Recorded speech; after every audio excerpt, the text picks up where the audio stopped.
cronut, a donut/croissant hybrid filled with cream, got lots of calories, but flaky and ultimately void of any substance whatsoever. And that's the definition that came to my mind when I first picked up Roald Dahl's books. Stay tuned for my first book review.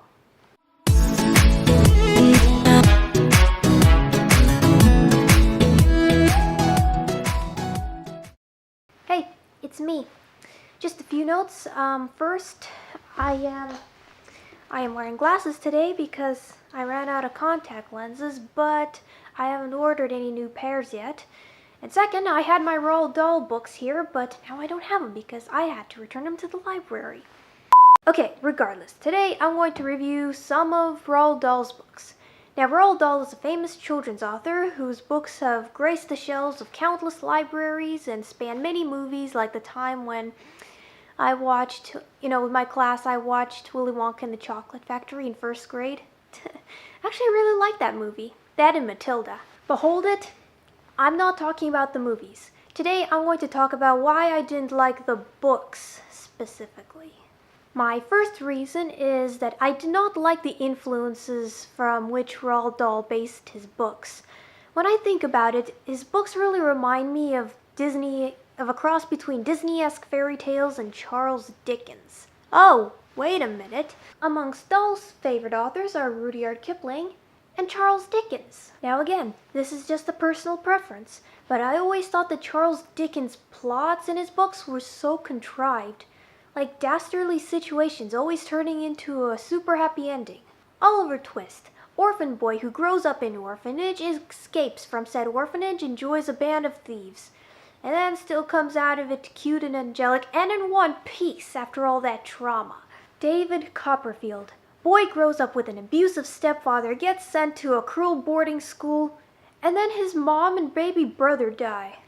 Oh boy. Then he runs away, finds a long-lost relative, and everything seems to get relatively better from there. Oh, and let's not forget Great Expectations. A poor orphan boy wishes to be rich and noble, and behold, he becomes rich and noble, all due to the part of an anonymous benefactor, and he also gets up to the same level as the love of his life, Estella. Boy, if I had a shot for how many times I wish to be worthy of my crush's love, I'd be under the table. And guess what? All the plots have super duper happy endings every time. The protagonists get everything they want. Does this sound familiar to you? A little girl with neglectful parents and a cruel teacher actually has superpowers, and she's a super prodigy, and she gets to lamb everyone who ever treated her badly in the first place. A little boy whose parents have died ends up in the most abusive household ever. Though, in the end, he does lamb his aunts. And another story of a little boy whose mission is to kill witches who for some reason really, really hate kids. Doesn't seem too far-fetched, except... Wait. The boy's parents are also dead. Oh gosh.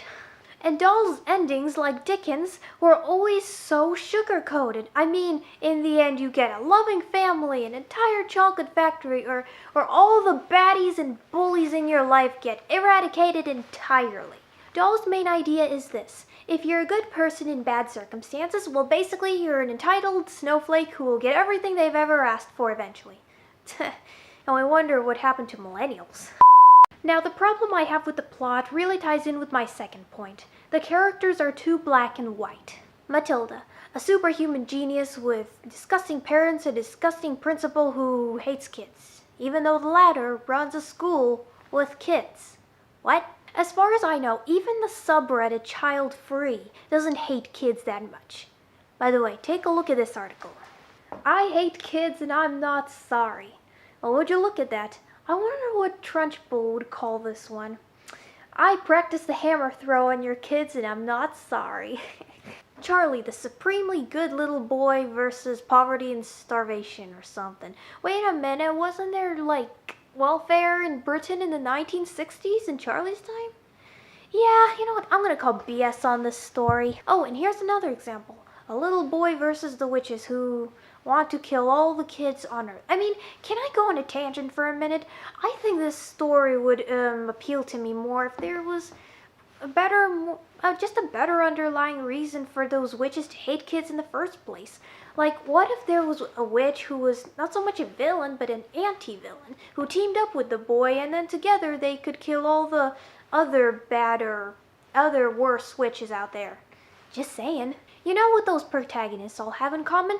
They are all Mary Sues. Say it louder for the people in the back. But aren't Roald Dahl books usually targeted for kids? Don't they like black and white characters better?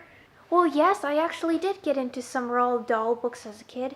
Even then, I did think the content was rather intellectually dishonest. I honestly thought that you could make black and white characters without making them so one-dimensional. Now, finally, the last reason I think Roald Dahl's books are overrated is because he exaggerates a lot.